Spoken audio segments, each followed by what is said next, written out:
आज हम देखेंगे परिमेय संख्याओं के योग एवं व्यवकलन पर गुणन की वितरकता से संबंधित कुछ उदाहरण।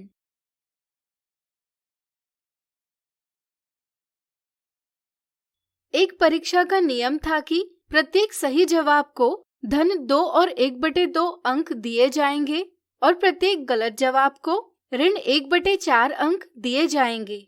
यदि चेतन ने 100 सवालों में से आधे सही और आधे गलत जवाब दिए तो ज्ञात कीजिए उसे कितने अंक प्राप्त होंगे। चेतन ने 100 सवालों में से आधे सही और आधे गलत जवाब दिए।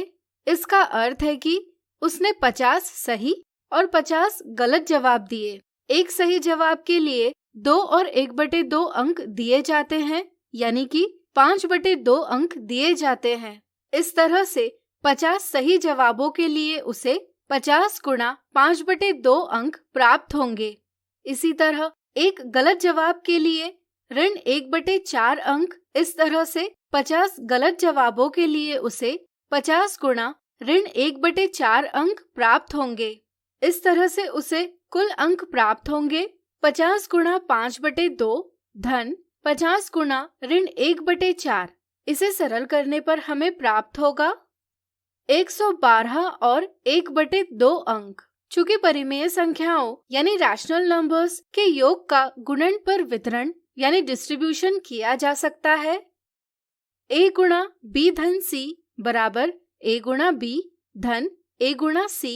इसलिए हम 50 गुणा 5/2 धन 50 गुणा ऋण 1/4 को 50 गुणा 5/2 धन ऋण 1/4 इस प्रकार भी लिख सकते हैं। इसे सरल करने पर परिणाम आएगा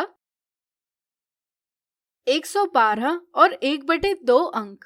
इसलिए चेतन को परीक्षा में 112 और 1/2 अंक प्राप्त होंगे। आप देख सकते हैं कि दोनों विधियों से हमें समान परिणाम प्राप्त हुआ है। चलिए अगला उदाहरण देखें।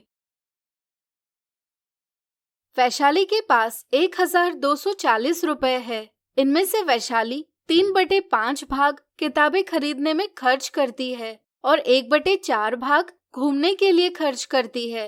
तो ज्ञात कीजिए वैशाली के पास कितनी राशि शेष है। वैशाली के पास कुल 1240 रुपए की राशि थी, जिसमें से वैशाली ने 3/5 भाग किताबें खरीदने में खर्च किया है।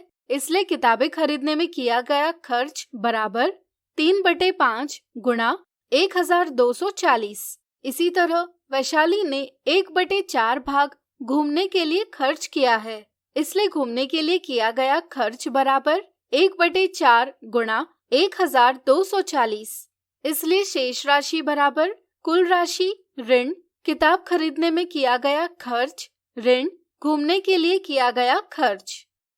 शेष राशि बराबर 1240 ऋण 3/5 गुणा 1240 ऋण 1/4 गुणा 1240।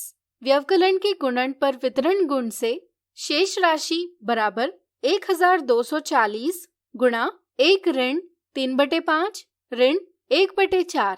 इसे हम इस प्रकार सरल करेंगे जिसका जवाब होगा 186 रुपए। इसलिए वैशाली के पास कुल 186 रुपए राशि शेष है। चलिए अगला उदाहरण देखें।